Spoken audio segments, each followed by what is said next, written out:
Olá a todos, eu sou José Eduardo Levi, um prazer para mim estar aqui participando do Encontro Técnico-Científico dos Hemocentros, o segundo encontro, e o tema que me coube é qual será o novo alvo molecular no NAT brasileiro.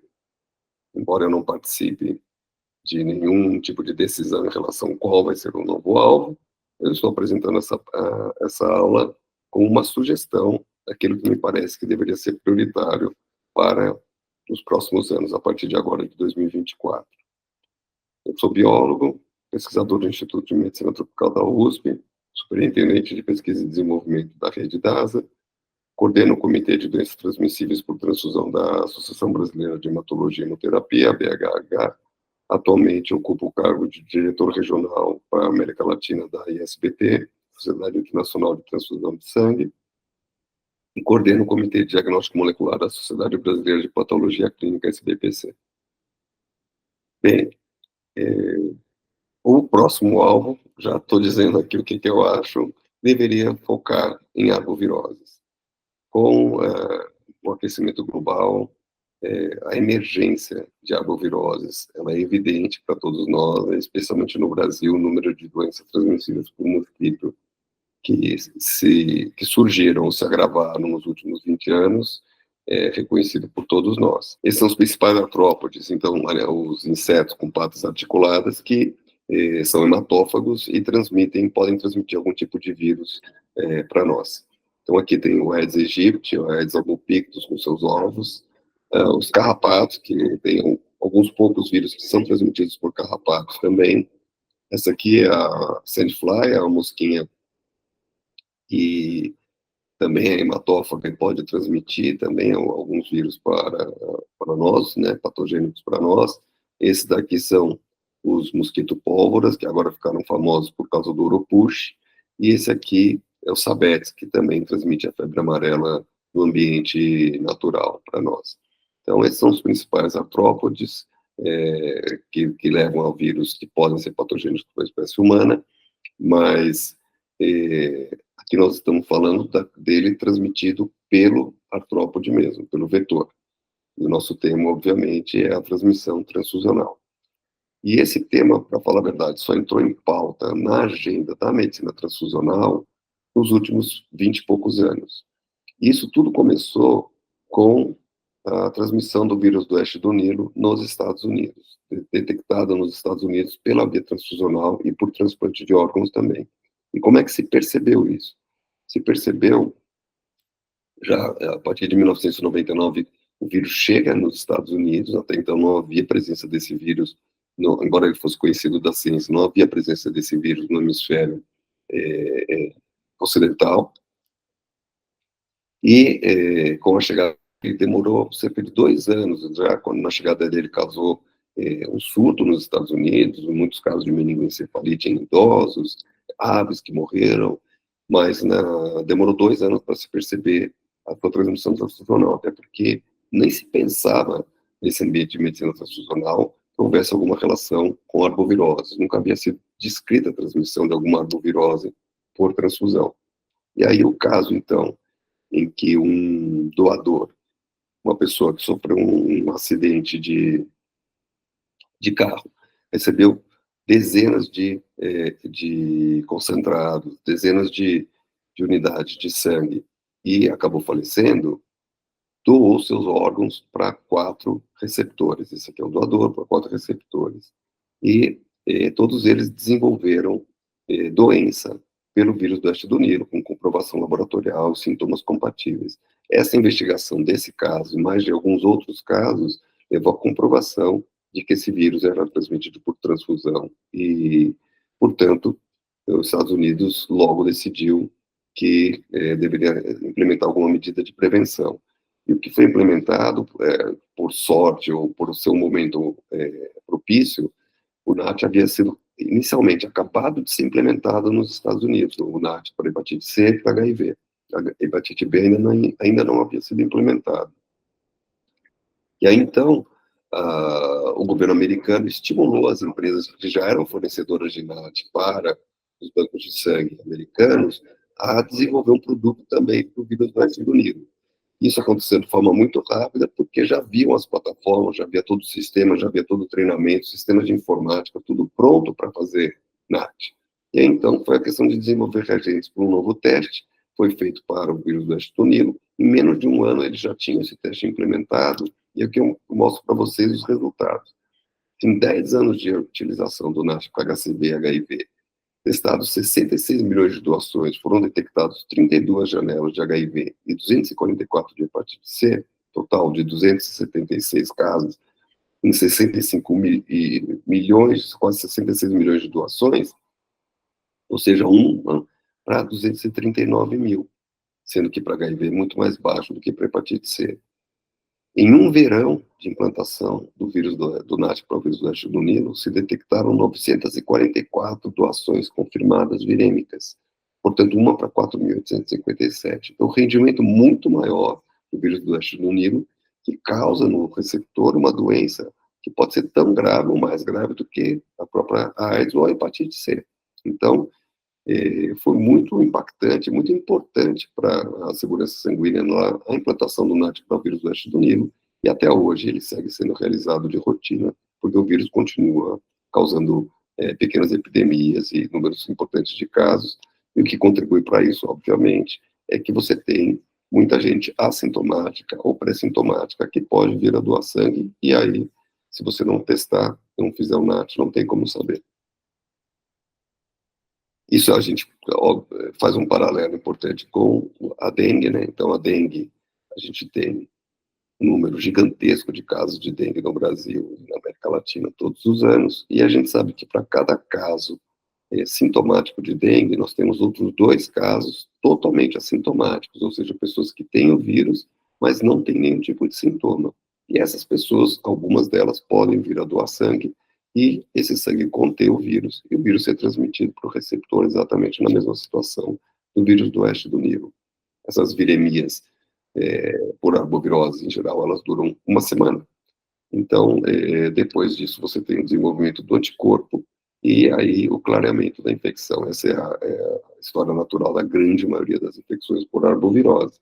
Então, esse período de uma semana, no assintomático, ele acaba sendo crítico, é aquele período em que, se ele for doar sangue, ele não vai reclamar de nenhum sintoma e esse sangue vai ser transfundido.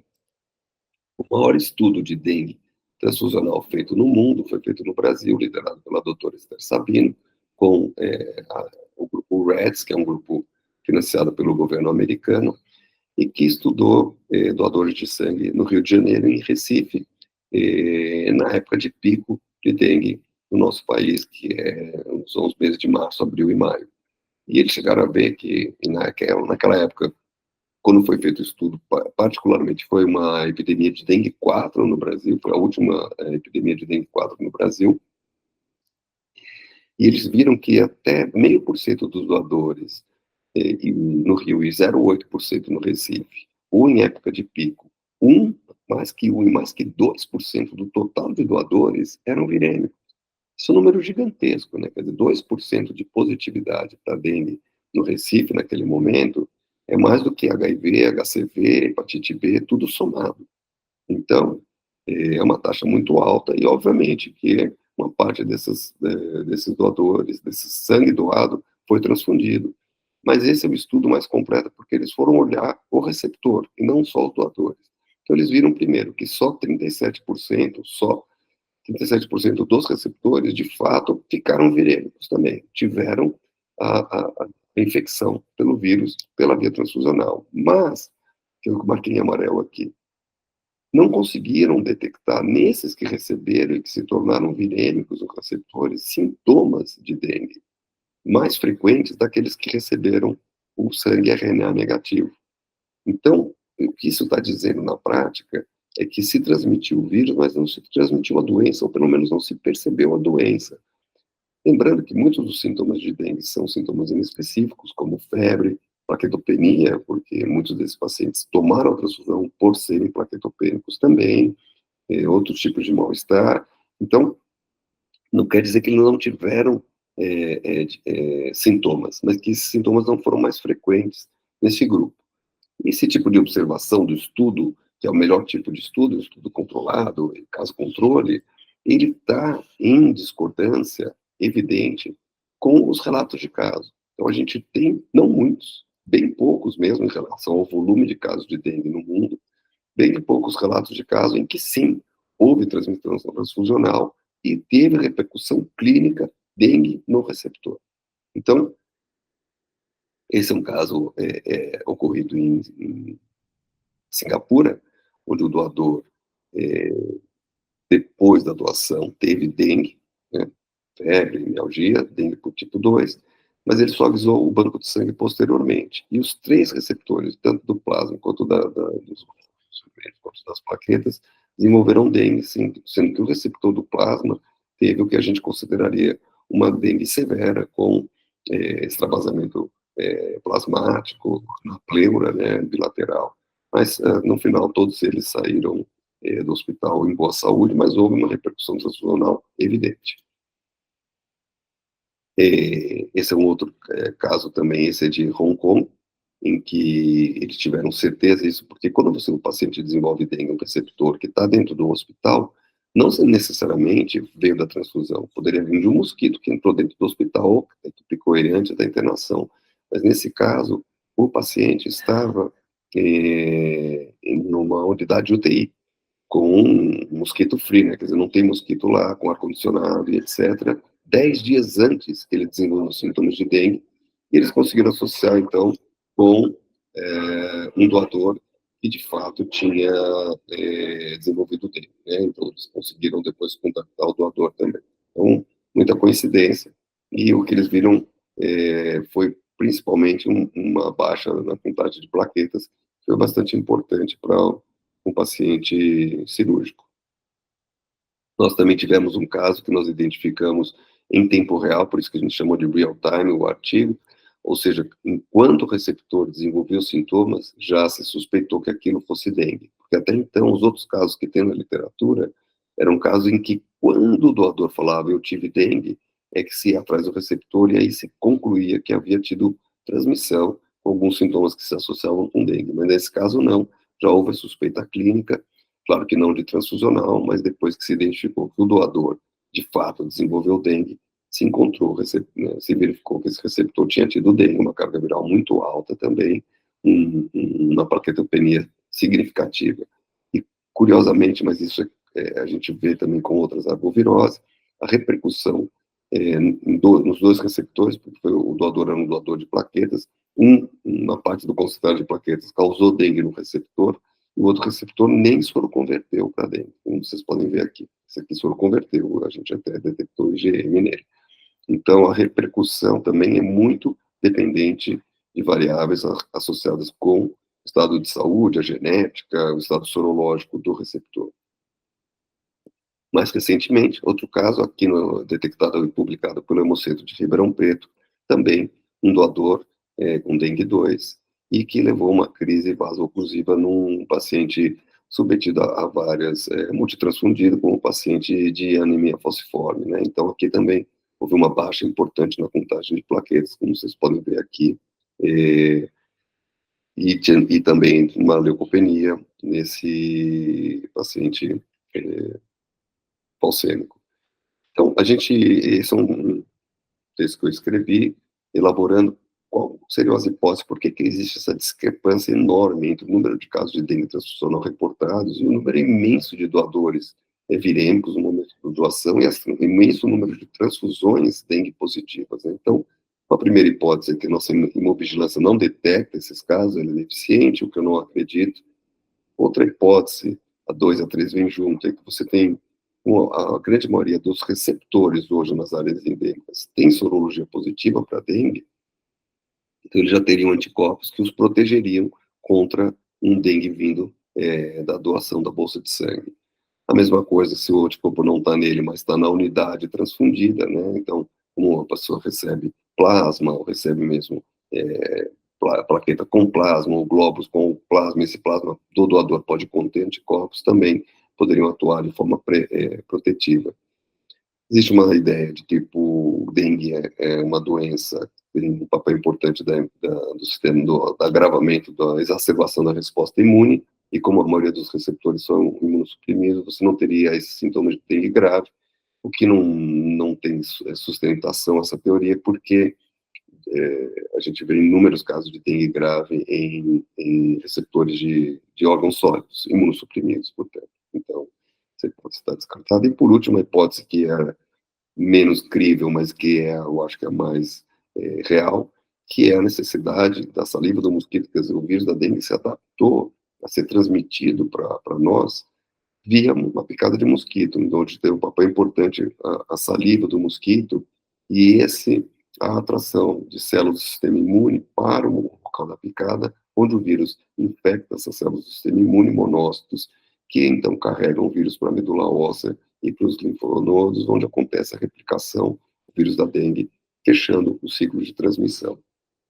Então, a gente teria esse modelo, que eu acho bem interessante, em que na dengue primária eu tenho o vírus e eu tenho a saliva do mosquito. Eu tenho uma dengue, a primeira vez que a gente tem dengue em geral é uma dengue leve, não é uma dengue grave. No modelo transfusional, eu tenho o vírus que está sendo transfundido e eu tenho os anticorpos, como a gente já comentou, seja do próprio doador ou do próprio receptor ou de ambos também. E no modelo da dengue grave, com sintomas, aí sim, eu tenho a saliva, eu tenho os anticorpos e eu tenho o vírus. E nesse caso, os anticorpos, conforme a teoria, e isso é comprovado, ao invés de eles te protegerem quando são anticorpos contra um sorotipo que você não foi exposto ainda, eles exacerbam o quadro de infecção, a chamada antibody dependent enhancement. Então, se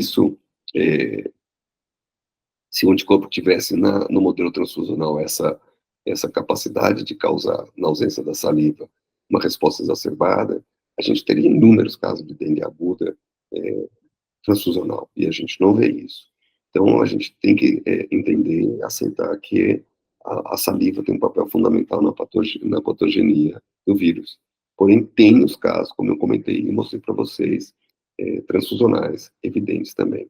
Se a gente for olhar na literatura, a gente vê que tem alguns vírus que tem, por exemplo, Zika. A gente tem a capacidade de detectar Zika em doadores assintomáticos.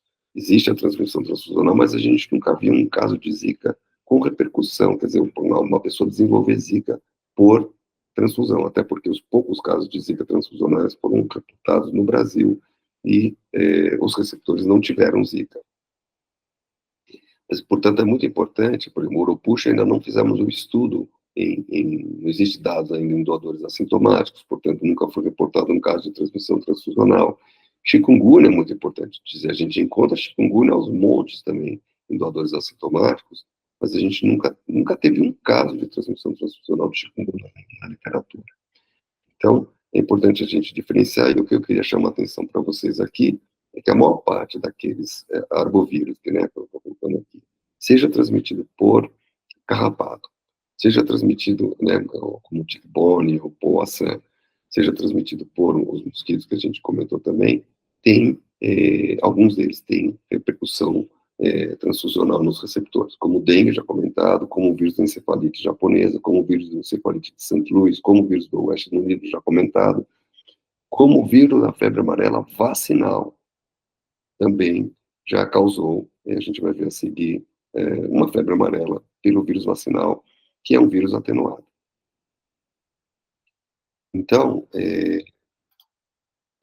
esse trabalho é um trabalho muito interessante, que compilou todos os casos de doença transmitida por transfusão, arboviroses transmitidas por transfusão. Ele conseguiu juntar 74 casos, é um número pequeno, a grande maioria desses 74 casos, 72, 98%, são flavivírus. São vírus da família Flaviviridae, do gênero Flavivírus. E, claro, o vírus do West do Nilo é o mais bem documentado, seguido dos casos de dengue, depois casos de Zika, o vírus vacinal da febre amarela, e assim por diante. Então, todos, até aqui, até o St. Louis, são da família, do gênero Flavivírus. E esses dois não são. Então, o grande problema hoje, transfusional, são os flavivírus.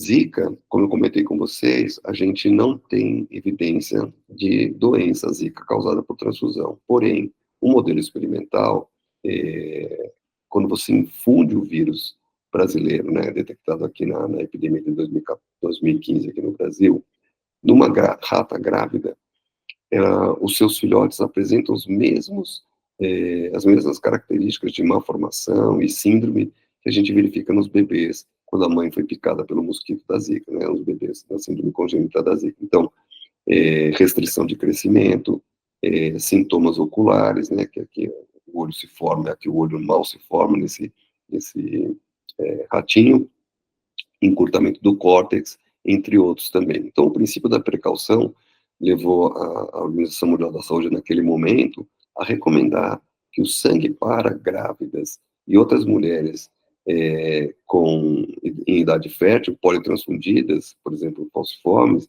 fosse testado para Zika. Nós adotamos essa política na Fundação ProSangue, na época, e nos Estados Unidos foi o único país que implementou a testagem, o NAT para Zika, para o país inteiro, e implementou em 2016, e seguiu testando até 2019, quando o Zika praticamente desapareceu, e aí não se achou, por 2 anos seguidos, testando, sem nenhum doador positivo, se achou um desperdício de recursos, e se suspendeu essa medida, que se a Zika voltar, ela volta a ser obrigatória. Esse trabalho pegou o excedente dos pools brasileiros que a gente faz de rotina nos hemocentros para fazer NAT para hepatite C, HIV e hepatite B, e testou para essas 3 principais arboviroses, então Zika, chikungunya e dengue. E o que eles observaram, mais do que eu estava falando para vocês, que 1.343 hemocomponentes entre abril de 2016 e junho de 2019 foram liberados para transfusão continha algum desses 3 vírus.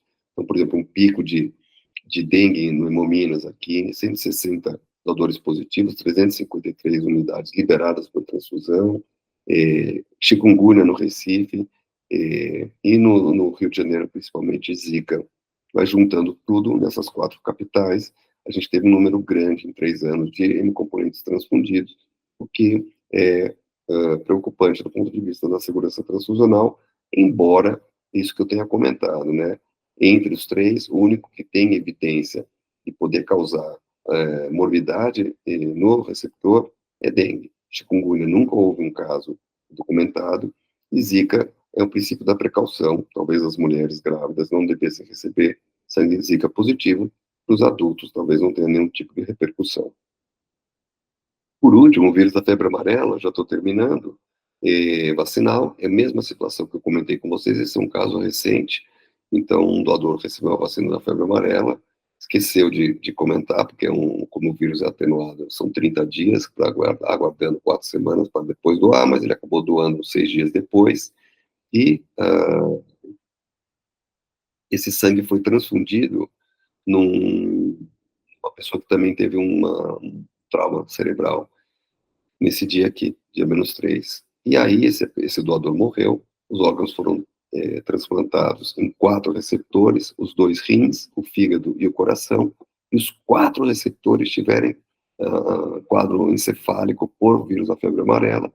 O que recebeu o rim direito morreu, o que recebeu o coração morreu, o que recebeu o fígado sobreviveu, e o que recebeu o rim esquerdo sobreviveu também, mas os 4 tiveram febre amarela pelo vírus vacinal. Por último, a gente tem essa preocupação de que, eventualmente, o vírus do Oeste do Nilo chegue no Brasil. Nós temos os mosquitos vetores, as aves, que são os hospedeiros naturais do vírus do Oeste do Nilo, vêm em grande número, migram do hemisfério norte para o hemisfério sul e podem trazer o vírus a qualquer momento. Essa presença já foi detectada em animais no Pantanal, e um caso humano até hoje no Piauí. Curiosamente, no Piauí não é uma área de rota migratória dos vírus. Alguns casos na Argentina também. Então, existe a possibilidade de expansão. A Europa tem tido surtos periódicos de West Nile, que são, do ponto de vista da segurança sanguínea, controlados pela introdução do NAT ou a suspensão da coleta naquela região. Então, também é uma preocupação para nós esse outro flavivírus chegar no Brasil.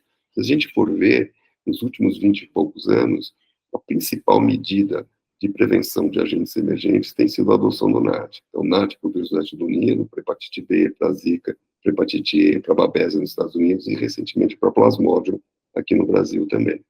Então, já existe experiência com a introdução do NAT para dengue em doadores. Por exemplo, Portugal implantou isso num surto na Ilha da Madeira, em 2012, e, conjuntamente, também não permitia a doação de pessoas provindas da Ilha da Madeira para os 28 dias depois de chegada no Portugal continental.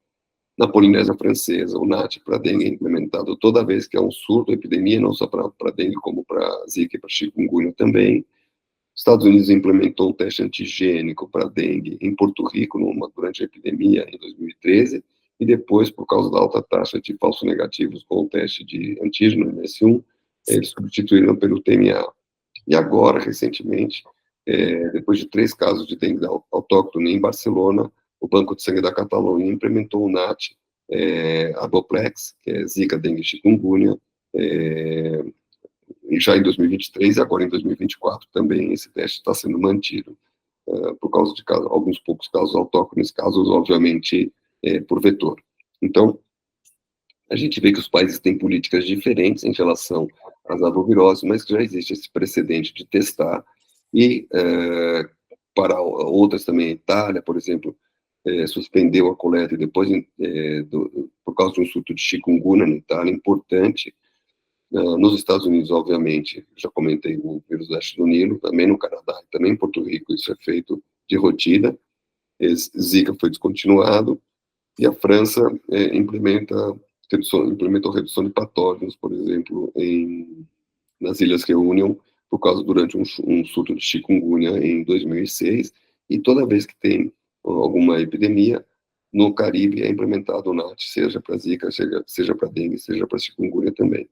Então, a minha conclusão é que é muito provável que haverão outras emergências de arboviroses. O NAT é a medida mais rápida e fácil de implementar para bloquear as doações virêmicas. O NAT genérico para flavivírus seria de grande utilidade para nós. Por quê? Porque ele preveniria o dengue vírus, 4 sorotipos, mas também o dengue vacinal, que também é uma vacina de vírus atenuado e que também, portanto, pode causar danos ao receptor imunossuprimido, ao vírus vacinal da febre amarela, conforme o caso que a gente já relatou, para a Zika, para o vírus encefalite japonesa e outros potenciais novos flavivírus emergentes. Então, acho que um teste genérico para flavivírus deveria ser o nosso próximo NAT. Muito obrigado pela atenção de vocês. Deixo aqui meu e-mail para corresponder.